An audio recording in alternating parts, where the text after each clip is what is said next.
Hey, what's up everyone? Last week we went through a video on gymnastics and how to own them. I think the title of the video had like gymnastics in it or something. Today we're gonna go through an example with ring dips on how to work on this. Now again, I can't see you move, I'm just a YouTube video, right? So make sure you actually know where your weak areas are in the movement before you look through this, all right? Or just playing around with it. We want you to have an idea of what you wanna focus on so you know if you're getting better or not. So we talked about being able to do stuff isometrically, doing it slow. So recently we did a video on tempo. You can take a look at that for the slow part. And then dynamically. So a great example of dynamics is a kipping pull-up, a kipping ring dip. You can even look at the difference between a power clean and a deadlift. So imagine holding the positions of a deadlift, moving deadlifts at tempo. Now we're gonna do speed deadlifts or something like a power clean, right? We wanna be able to own that back position through the whole thing. So today we're talking about ring dips. The other thing is once we get this isometrically, we want to be able to breathe there, so ring dip. So what are some spots that we can actually pause or isometrically hold a ring dip?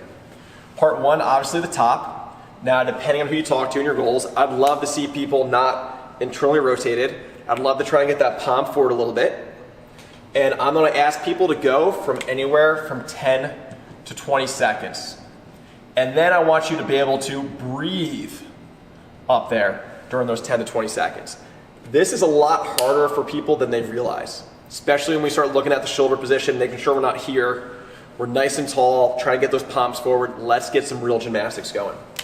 Next position obviously is the bottom. That is a very easy position to overlook. But if we think about it, the position most people get hurt in any movement is the quote unquote bottom of it. The bottom of the squat, the bottom of the deadlift, the bottom of the ring dip, right? That's where we saw pec tears during regionals. That is where we're at our weakest point, yet we have a tendency to spend the least amount of time there. And again, that's where I love tempo work and isometrics. So here I am in the bottom position, 10 to 20 seconds as well. And then we need to be able to breathe there.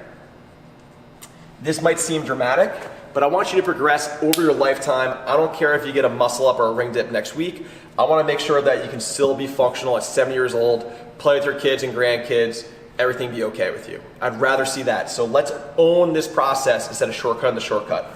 So here I'm at the bottom. I do not want you to be slack. We need to be on active tissue there. Active tissue as well up here. At the top of the ring dip, if this is happening, we're just sinking into our shoulders. You need to actively push down on those rings. The difference being active tissue, you're talking about muscles. So muscles are like rubber bands. You stretch them, they go back. Rubber band dries out, they snap. That's you not eating well, that's you not sleeping, that's you overtraining, and that's you being dehydrated. So we have to think about as well. Passive tissues is kind of like plastic. So think tendons and ligaments. If I stretch plastic, it doesn't go back right. If I stretch it too much, it snaps. So we want to learn how to be on active tissue in some of these positions. So bottom of the ring dip, same thing. We can't just sit in it, we need to be active. That shoulder, we need to get the pec going. We need to be on muscle, not just hanging out at end range with a bunch of load thinking we're doing something well. We need to be able to build some strength down there. And the other part is you can pick any position in the middle. Same thing, try and accumulate 10 to 20 seconds and then try and do 10 to 20 seconds in a row and be able to breathe. All right, so there's our isometric work. I enjoy doing this stuff in warm-ups or athletes who are injured or don't have that range of motion. We can use this almost like a loaded stretch or just the warm-up end range and middle range of a joint for a movement we're about to do. Play around with your warm-ups, see how you do. Next, we go to that static point, okay? So now when we go to static, let's say you've owned this. Hey, I can do this stuff, awesome.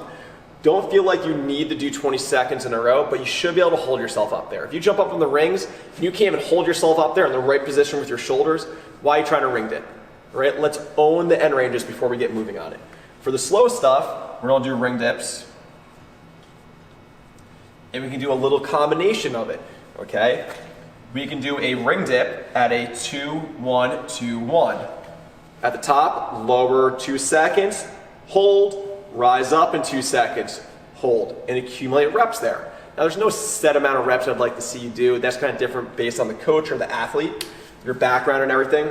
But using tempo allows us not to just hop up in the rings, slam in the bottom, and then use that muscle elasticity and that bounce just to drive ourselves out. Because we're not holding proper positions and eventually it catches up. It always catches up. I always say that not scaling to your abilities is kind of like paying for college and not going to class. Seems really cool at first and you look like the cool kid, but eventually it usually catches up to you somewhere.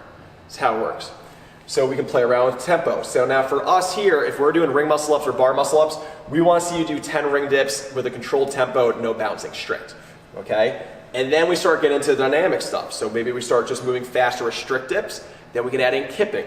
But this progression is a nice way to take yourself from, man, I suck at that, I'm never gonna do it, to, hey, I'm getting better, I'm getting better. I was able to hold 7 seconds at the top. Last week I could only hold 3.